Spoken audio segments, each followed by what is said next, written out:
Bendiciones a todos, Dios los bendiga. Bueno, pues estén muy atentos en el devocional de hoy y espero de todo corazón de que estén estudiando, entendiendo lo que el Señor nos habla para tener una espiritualidad emocionalmente sana. Porque es imposible tener madurez espiritual si somos inmaduros emocionalmente. El título de hoy es ¿Cómo romper el poder del pasado para sanar mi presente? ¿Por qué necesitamos retroceder para poder avanzar? Escuchen muy bien hoy. La espiritualidad emocionalmente sana no tiene que ver con la negación ni con la ilusión, sino con la realidad. Consiste en aceptar la decisión de Dios de hacernos nacer en una familia determinada, en un lugar preciso y en un momento específico de nuestra vida.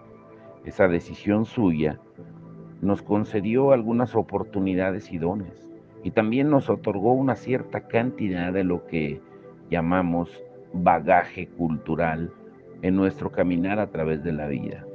Para algunos de nosotros esa carga ha sido mínima, a otros les ha resultado una carga muy pesada, y de hecho, ciertas personas están tan acostumbradas a caminar con tanto exceso de peso que no se pueden imaginar la vida de otra manera. La espiritualidad verdadera nos libera para vivir el presente con alegría. Sin embargo, exige que retrocedamos para poder avanzar. Y eso nos lleva al centro de la espiritualidad y del discipulado en la familia de Dios, liberándonos de los modelos pecaminosos y destructivos de nuestro pasado, para vivir la vida de amor que Dios quiere que vivamos. Ahora, sin embargo, uno de los componentes principales se relaciona con nuestra necesidad de retroceder para poder avanzar. Y esto se puede resumir en dos verdades bíblicas esenciales.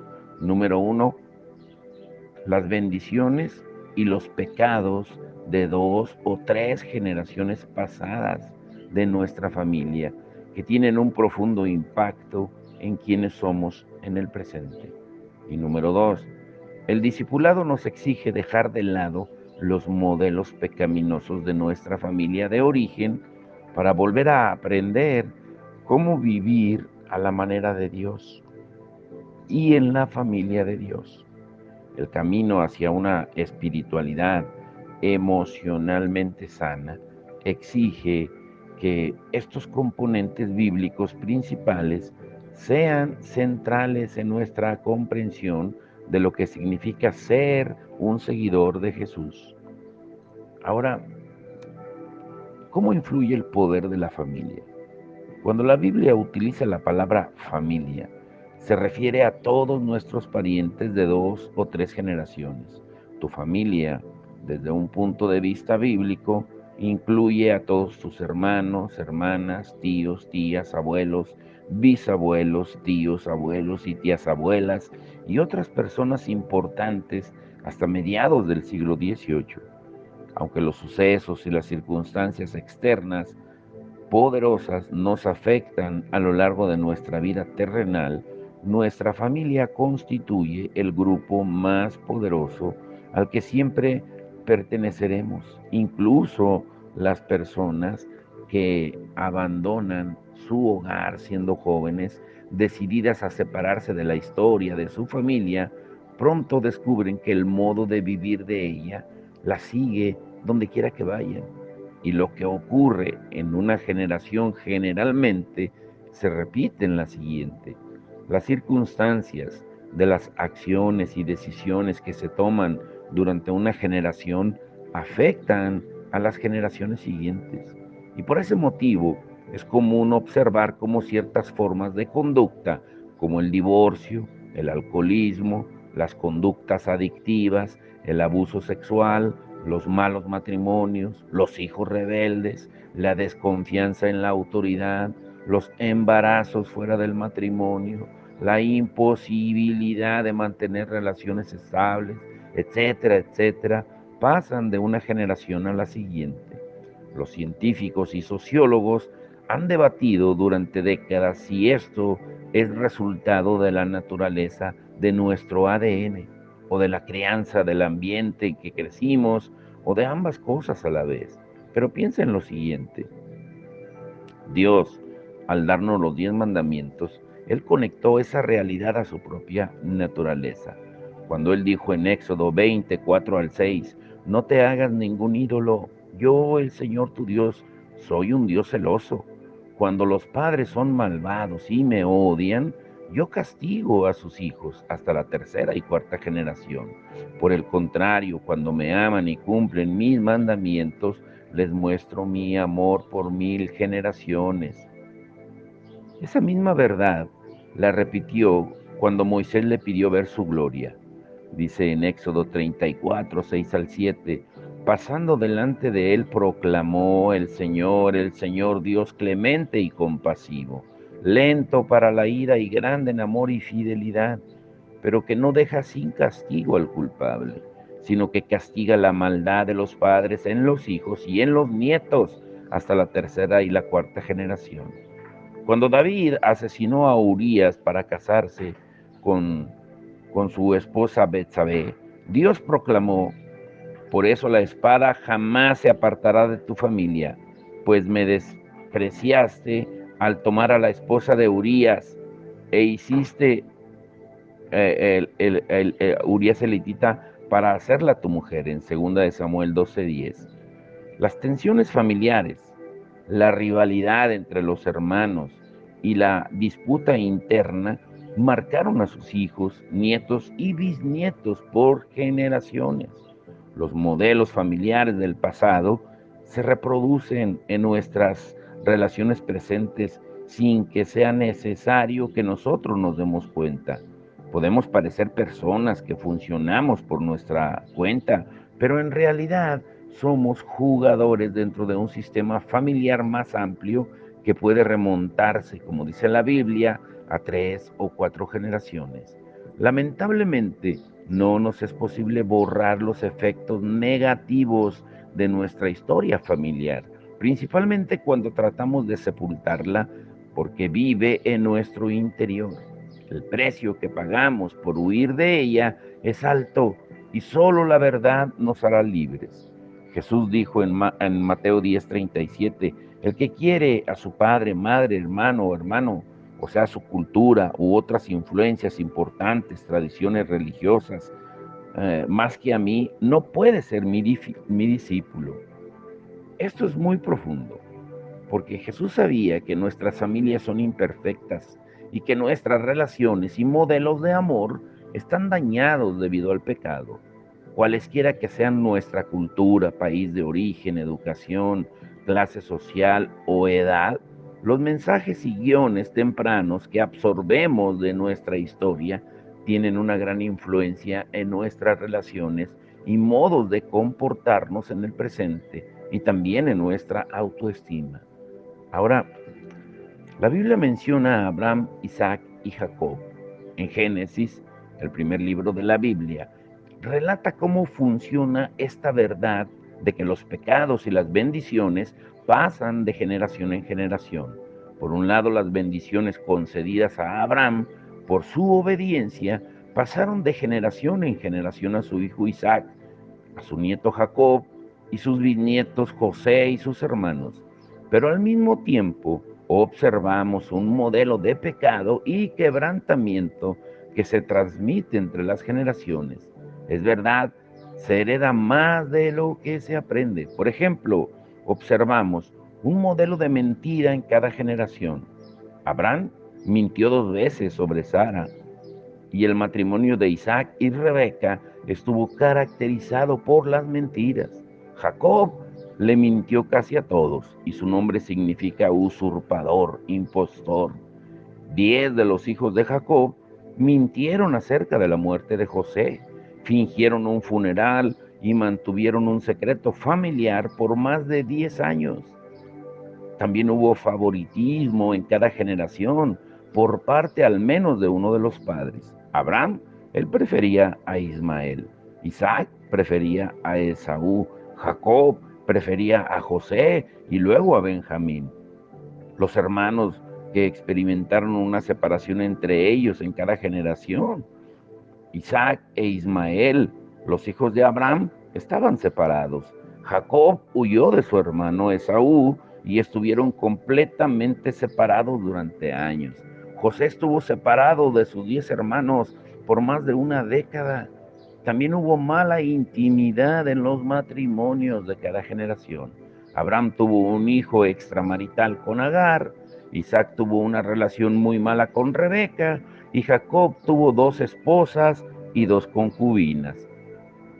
Pero muchas veces subestimamos la huella profunda e inconsciente que deja nuestra familia en nosotros. De hecho, solo cuando crecemos nos damos cuenta de lo intensa que es esa influencia. Los miembros de nuestra familia, sobre todo aquellos que nos criaron en nuestra infancia, que imprimieron en nosotros determinadas maneras de actuar y de pensar, de la misma manera nuestras culturas, los medios, nuestra interpretación de los hechos que nos acontecen también dejan huella. Y esos modelos de comportamiento operan bajo un grupo de mandamientos. Algunos de ellos son claros y muy explícitos y la mayoría son implícitos, o sea, que han sido conectados a nuestro cerebro y nuestro ADN, tanto que si no hay una intervención del mismo Dios y del discipulado bíblico, simplemente llevamos esas expectativas a nuestras relaciones íntimas cuando somos adultos. Y te pregunto, y sé muy sincero, ¿qué mensaje recibiste sobre el cuidado de los hijos? Sobre los roles de los sexos del hombre y de la mujer, sobre el matrimonio, la soltería, el cariño y el contacto físico. ¿Qué pensaba tu familia acerca de Dios o de otras iglesias o de otras profesiones de fe? Es indispensable que reflexionemos sobre los mensajes que nos fueron transmitidos a nosotros para someterlos a Cristo y a su palabra. Un mandamiento común y terrible que predomina dentro y fuera de la iglesia es que debe hacer cosas para ser amado. En otras palabras, para sentirnos valiosos, debemos estar activos en el contexto de la competencia, en la escuela, los deportes, la recreación, el trabajo, la iglesia. Y como resultado, muchas personas se esfuerzan creándose una adicción a los logros que nunca parecen ser suficientes y siempre nos sentimos inferiores.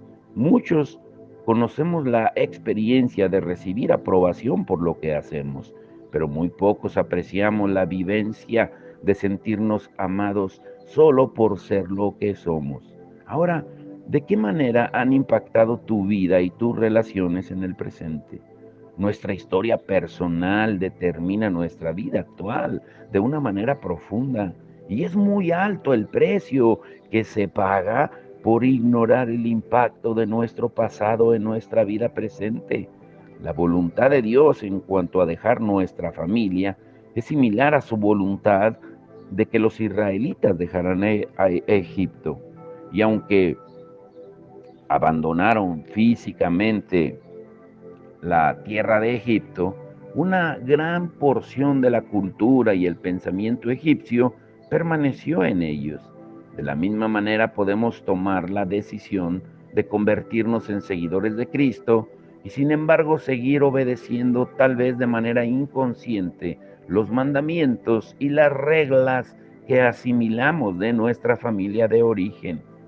Y por supuesto, el problema principal se presenta cuando los principios internos invisibles de nuestra familia son opuestos a los de Cristo. Y cuando los mandamientos que nos fueron transmitidos por nuestra familia están tan profundamente arraigados en nuestro ADN que no los podemos diferenciar ni podemos ver el resultado, que puede ser muy trágico. Ahora, escuchen muy bien. Necesitamos entender que mirar al pasado aclara el presente, pero no te hagas ilusiones. Es doloroso debido a que muy pocas personas trabajan en retroceder para poder avanzar. Los síntomas de una espiritualidad inconexa aparecen por todas partes. La compartimentación de nuestra espiritualidad con el resto de nuestra vida es necesario porque hay muy poca integración. Ahora, aquí viene la parte interesante. Tenemos una noticia y Jesucristo es la gran noticia. La gran noticia del cristianismo es que tu familia biológica de origen no determina tu futuro. Es Dios quien lo determina. Lo que ocurrió anteriormente no es tu destino. Las palabras más significativas en el Nuevo Testamento al hacernos cristianos son las de adopción en la familia de Dios. Y es un nuevo comienzo radical. Cuando depositamos nuestra fe en Cristo, renacemos espiritualmente por el Espíritu Santo en la familia de Jesús, pasando de la oscuridad al reino de la luz. El apóstol Pablo usó la imagen de la adopción en Roma para expresar esta verdad profunda y destacó que ahora estamos en una relación nueva y permanente con un nuevo Padre. Dios se convierte en nuestro Padre. Nuestras deudas, nuestros pecados están cancelados. Recibimos un nuevo nombre, cristianos, y una nueva herencia, libertad, esperanza, gloria, los recursos del cielo. Somos nuevos hermanos y nuevas hermanas en Cristo, como dice el capítulo 1 de Efesios. La madre y los hermanos de Jesús llegaron a un lugar donde él estaba enseñando y le mandaron pedir que saliera. Y escuchen la respuesta que Jesús le dijo. La multitud dice que estaba a sus pies. Y Jesús dice en Marcos 3:33 al 35, ¿quiénes son mi madre y mis hermanos? Y luego echó una mirada a los que estaban a su alrededor y añadió, aquí tienen a mi madre y a mis hermanos. Cualquiera que hace la voluntad de Dios es mi hermano, mi hermana y mi madre. Para el creyente, escúchalo bien, la iglesia es ahora su primera familia. La familia espiritual es tu verdadera familia si es que has nacido de nuevo. En el mundo antiguo de Jesús era muy importante honrar a la madre y al padre. Jesús lo demostró, incluso mientras estaba en la cruz, él le encargó al apóstol Juan el cuidado de su madre. Sin embargo, fue directo y claro al pedirles a sus seguidores que primero le fueran leales a él, por encima de su familia biológica, cuando él dijo, el que quiere a su padre o a su madre más que a mí, no es digno de mí, en Mateo 10:37. Por tanto, el discipulado implica dejar de lado los modelos y hábitos pecaminosos de nuestra familia biológica para ser transformados y vivir como miembros de la familia de Cristo. Esa es la vida cristiana. El propósito de Dios es que lleguemos a ser hombres y mujeres maduros, transformados por la presencia de Cristo en nuestro interior. Honramos a nuestros padres, nuestra cultura, historia, pero obedecemos a Dios. Los que no aprenden del pasado están condenados a repetirlo. Escúchalo bien. Los que no aprenden del pasado están condenados a repetirlo. Por ejemplo, tal vez tu familia definiera el éxito por la profesión, la educación o el dinero. Quizá hubiera un mensaje subyacente según el cual para ser amado, cuidado o aceptado era necesario actuar de determinada manera. Y esto impactó la manera de verte a ti mismo, o sea, en tu autoestima. Pero en la familia de Dios, el éxito se define de la siguiente manera, como lo vimos ayer. Sé fiel a tus objetivos y al plan para tu vida. Dios nos indica que busquemos primeramente su reino y su justicia en Marcos 6:33 y nos promete que todo lo demás nos será añadido. Y además nos indica que en Cristo somos dignos de su amor y lo suficientemente buenos para ser amados por Él, como dice Lucas 15:21 al 24. En ese caso, El discipulado consiste en usar estas verdades en nuestra vida cotidiana, pero lo triste es que cuando miramos debajo de la superficie de nuestra vida, la mayoría de nosotros no estamos haciendo nada fundamentalmente diferente a lo que hacía nuestra familia. Sin embargo, Dios tiene la intención de que nuestras iglesias locales sean los lugares donde adquiramos de una manera lenta pero segura una nueva familia que nos ayude a vivir al estilo de Cristo. Dios quiere que su nueva comunidad sea el lugar donde nos liberemos, pero esto exige que reconozcamos que todos aportamos a la nueva comunidad nuestras antiguas formas egipcias de vivir y de relacionarnos. Ahora, pon mucha atención en esto que viene a continuación, porque esto es la parte interesante del devocional de hoy. Y es que ninguna religión del mundo, escúchalo bien, muestra a un Dios humano que nos ama por lo que somos y no por lo que hacemos. Su aprobación no tiene condiciones. Sin embargo, durante los primeros 17 años, al menos yo, de mi discipulado, el profundo impacto que tuvo la historia de mi familia sobre mí bloqueó esa verdad y evitó que entrara profundamente en mi experiencia, al igual que muchas personas que conocí. Me mentía a mí mismo por miedo, distorsionando la verdad. Ay, Francisco, es que aquello no fue tan malo. ¿Cuántas personas les pasan cosas peores? Cuando miramos el pasado y pensamos en la forma en que vivimos, o en que al menos yo viví los primeros años de mi vida cristiana, yo me siento asombrado, impresionado y avergonzado, porque hubo mucho dolor innecesario. Ahora entendamos muy bien esto. Ninguno de nosotros viene de una familia perfecta, con unos padres perfectos. La mayoría de los padres han hecho lo mejor que han podido con lo que han traído a la edad adulta. Y es probable que algunas de las cosas que nos hirieron, como las críticas y rechazos, hayan sido resultado de lo que sus familias de origen les transmitieron, en lugar de ser un reflejo sobre nosotros o de su amor por nosotros. Sin embargo, nuestro miedo de mostrar secretos y pecados conduce a muchas personas a elegir la ilusión de que si no piensan en ellos, desaparecerá de alguna manera. Y no es así. Las heridas no cicatrizadas nos abren al pecado habitual de estar en contra de Dios y de los demás. Y como ya hemos visto, las experiencias familiares peores y más dolorosas forman parte de nuestra identidad total. Pero Dios tiene un plan al ubicarnos en determinadas familias y culturas. Y mientras más sepamos sobre nuestra familia, más sabemos sobre nosotros mismos y mayor libertad tendremos para tomar decisiones sobre cómo queremos vivir. Y podemos decir, esto es lo que quiero mantener, esto es lo que no le quiero transferir a la próxima generación.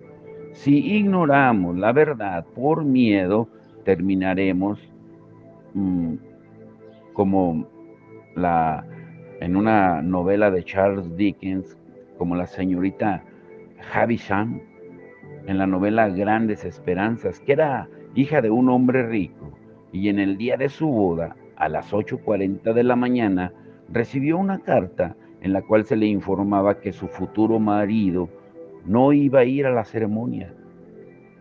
Y ella, fue tal la impresión, le impactó tanto, que detuvo todos los relojes de la casa a la hora exacta en que recibió la carta y esperó por el resto de su vida, con el vestido de novia puesto que finalmente se volvió amarillo, y usó solamente un zapato porque todavía no se había puesto el otro en el momento del desastre. Y siendo ya anciana, estaba lisiada por el peso de aquel disgusto tan demoledor. Para ella era como si todo en la habitación y en la casa se hubiera detenido. Decidió vivir en su pasado y no en su presente o su futuro. Ahora, Basado principalmente en la forma en que comprenden sus límites, las familias, escúchalo bien, se pueden clasificar en uno de estos 5 niveles diferentes de salud. El quinto nivel es la familia con dolor. Y esta es una familia seriamente perturbada. El liderazgo real está totalmente ausente.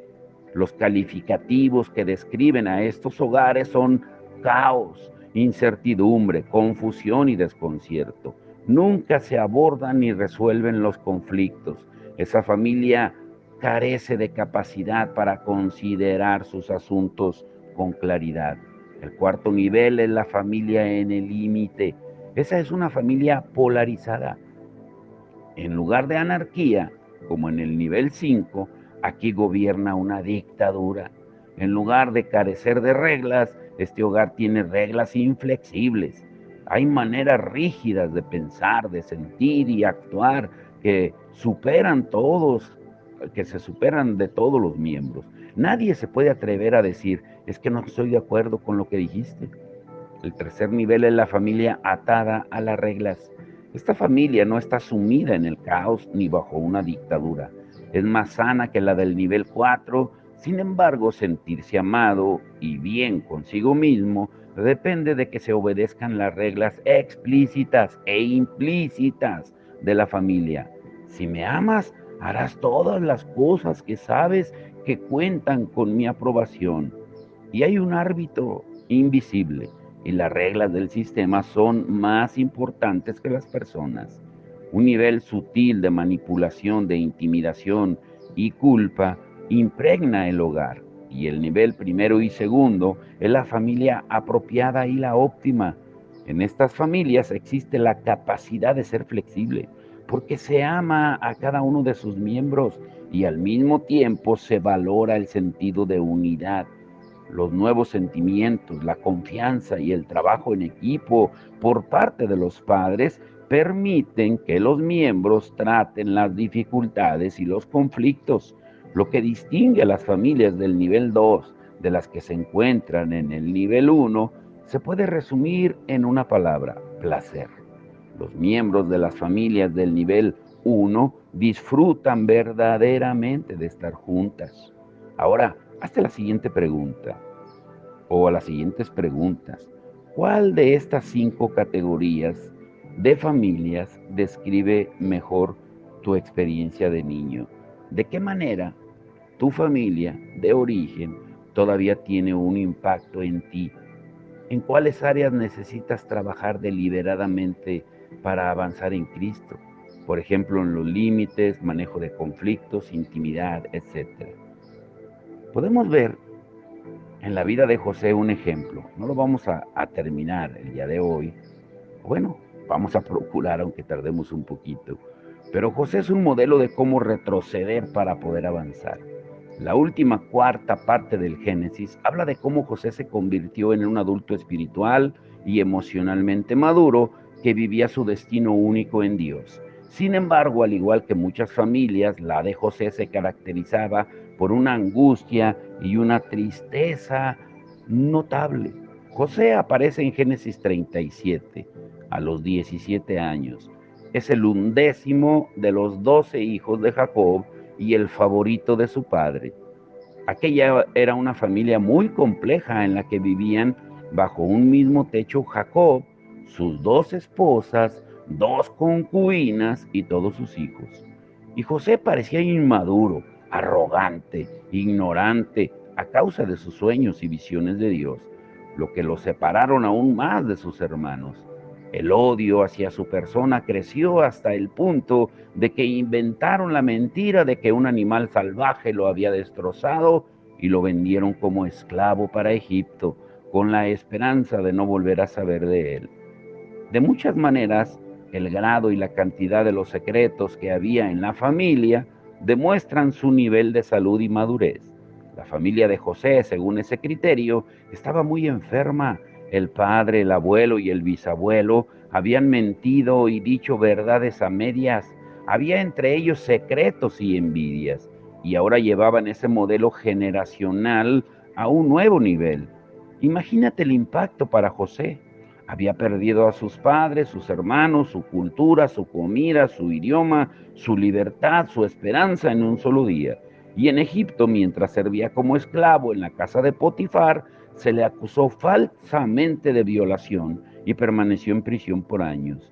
Se abrió una puerta para su liberación mientras estaba en el calabozo, pero fue olvidado nuevamente y pasó en la cárcel entre 10 y 13 años.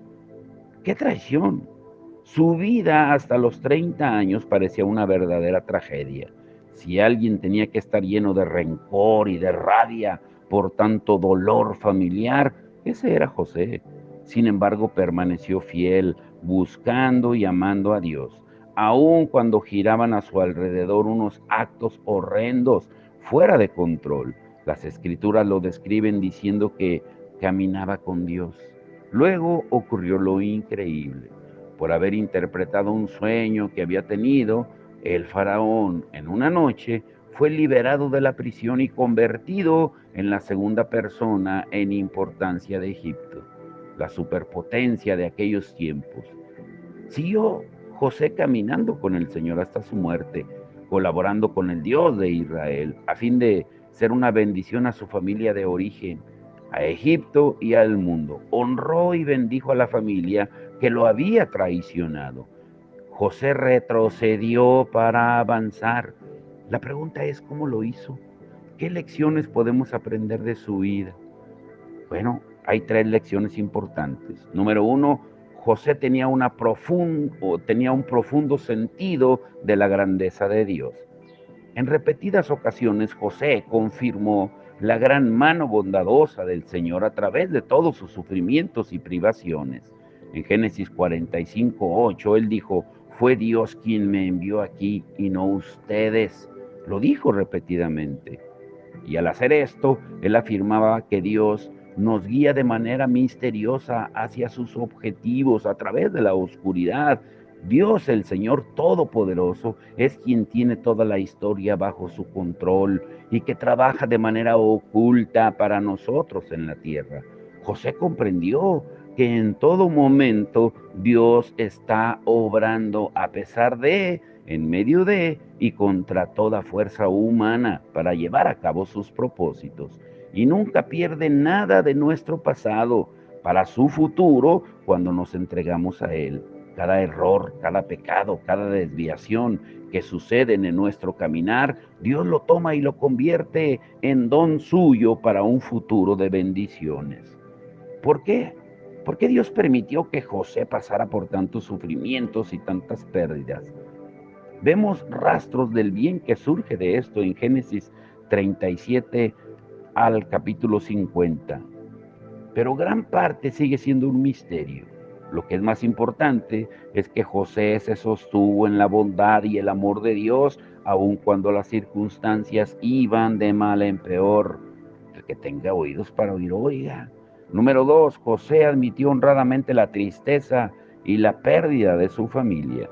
La mayoría de nosotros nos resistimos a retroceder para sentir el dolor y la tristeza de nuestro pasado. Y podemos sentir como si un hoyo negro o un abismo nos quisieran tragar. Y nos preguntamos por qué las cosas solo se ponen peores. Sin embargo, José lloró repetidas veces cuando volvió a unirse con su familia. De hecho, las escrituras cuentan que lloró tan fuerte que los egipcios pudieron oírlo en Génesis 45:2. Él no minimizó los años dolorosos. Sin embargo, de esa admisión honesta de la tristeza, perdonó de verdad y pudo bendecir a sus hermanos que lo habían traicionado y llevó el liderazgo de su familia hasta el final de sus días, ocupándose de ellos económica, emocional y espiritualmente, y vio cómo Dios lo envió a Egipto para salvar sus vidas y darles una gran liberación. En Génesis 45:7. Cuando José comenzó su nueva vida en Egipto, después de sus largos años de sufrimiento, nombró a sus dos hijos de una manera que reflejaba el sufrimiento y la tristeza de su pasado. Su primer hijo se llamó Manasés, una palabra hebrea que significa olvido, porque Dios le había permitido olvidar todos sus problemas. A su segundo hijo le llamó Efraín, La palabra hebrea cuyo significado es fecundo, fértil, porque Dios lo hizo prosperar abundantemente en su nueva tierra, como dice Génesis 41, 50 al 52. Y número 3, José, reescribió el guión de su vida de acuerdo con las escrituras. José tenía muchas razones para decirse a sí mismo: es que no tengo derecho a existir, mi vida es un error, no valgo nada, no debo confiar en nadie, no me conviene tomar riesgos, no debería hacer caso de mis sentimientos, son demasiado dolorosos, soy un fracasado. Sin embargo, no lo hizo. Nuestra familia y ciertos acontecimientos traumáticos generalmente nos dan mensajes negativos que dirigen de manera inconsciente nuestra vida. Esas decisiones que tomamos, a menudo olvidadas, se repiten una y otra vez cuando somos adultos, incluso cuando no son necesarias. Por ejemplo, ¿quién no conoce a alguien que haya sido herido en una iglesia y se haya jurado a sí mismo: no volveré a confiar en ningún pastor ni en ninguna iglesia? José conocía muy bien su pasado. Piensa en una obra de teatro, por ejemplo, y el guión que se le entrega al actor con el papel que le corresponde. La mayoría de nosotros nunca examinamos el guión que nos entrega el pasado tampoco. José, sí lo hizo. Él pensó sobre eso y luego le abrió la puerta al futuro de Dios al reescribirlo junto con Dios. Se ha dicho que la medida verdadera de nuestro sentido del ser interior es cuando estamos con nuestros padres por más de 3 días. En ese momento necesitamos preguntarnos de qué edad nos sentimos realmente. Volvemos a nuestros modelos de comportamiento acordes con nuestra niñez, o nos liberamos del pasado para vivir en lo que Dios nos ofrece en el presente. Y en cuarto lugar, José se unió a Dios para ser de bendición. José pudo haber destruido a sus hermanos en su ira, en su coraje, pero en lugar de esto se unió a Dios para bendecirlos. A todos los que hemos sido profundamente heridos, como José, esto nos puede parecer un camino difícil, casi imposible de transitar. José tomó una decisión, la misma decisión que nosotros tomamos cada día. ¿Es Dios seguro? ¿Es bueno? ¿Se puede confiar en Él? José había desarrollado claramente una historia secreta a través de un largo periodo en su relación con Dios. Toda su vida se había estructurado alrededor del deseo de seguir al Señor, al Dios de Israel. Entonces, cuando llegó el momento de tomar una decisión crítica, estaba preparado. De la misma manera, hay decisiones diarias que se centran alrededor de nuestros propios paseos con Dios, de los que hablaremos en estudios siguientes, que son igualmente importantes para que sirvamos como instrumento de bendición para los demás. Ahora, quédate con esto. Necesitamos o tenemos una necesidad de estar solos y juntos. ¿Qué quiere decir eso? Que la fuerza gravitatoria hacia los modelos destructivos y pecaminosos de nuestra familia de origen, nuestra cultura, es enorme. Algunos de nosotros vivimos como si estuviéramos pagando los pecados de nuestro pasado. Y por eso Dios nos ha llamado para que realicemos este peregrinar con nuestros compañeros en la fe. Retroceder para poder avanzar es algo que debemos hacer en el contexto de la comunidad y con amigos maduros, como un pastor, un mentor, un líder espiritual, un consejero, un terapeuta. Necesitamos en nuestra vida personas de confianza a las que les podamos preguntar: ¿cómo me encuentras? Cuéntame los sentimientos y pensamientos que tienes cuando estás conmigo, por favor. Sé sincero conmigo. Escucha con atención sus respuestas. Contribuirá en buena medida para curarte y obtener una perspectiva sobre aspectos de tu vida que necesitas tener en cuenta. No es necesario decir que esto exige mucho valor, porque este trabajo de retroceder para poder avanzar seguramente nos guiará a la mayoría de nosotros en nuestro viaje con Cristo hasta un muro. Y nos encontraremos desorientados, confundidos y temblorosos por el territorio desconocido hacia el cual nos guía. Por tanto, el próximo paso es en una espiritualidad emocionalmente sana. Nos llama a ti y a mí a que atravesemos el muro, un viaje a través del muro, soltar el poder y el control. Uy, mañana estará muy emocionante. Así es de que vamos a orar y darle gracias a Dios. Padre, en el nombre de Jesús, creo que eres un Dios con grandes propósitos, porque tú nos pusiste en una familia determinada, en un lugar determinado, en un momento determinado de la historia. Porque no veo lo que tú ves, pero te pedimos, Señor, que nos muestres la revelación y los objetivos que tienes para nosotros en tu decisión, Señor. No queremos traicionarte ni ser desagradecidos por lo que se me ha dado, Señor, pero al mismo tiempo ayúdanos a distinguir lo que necesitamos dejar atrás de nuestro pasado y cuáles son los asuntos esenciales que debemos tener en cuenta en nuestro crecimiento en Cristo, en nuestro discipulado del presente. Danos valor, concédenos sabiduría para aprender del pasado sin salir lastimados, lisiados. Al igual que José, queremos ser una bendición para nuestras familias terrenales, para nuestras familias espirituales y para el mundo. Te rogamos, Señor, que tú nos guíes a través de tu Espíritu Santo, Señor, y que evitemos, Señor, el ser las personas que fuimos heridas, dañadas, y que sigamos hiriendo y dañando a los que nos rodean.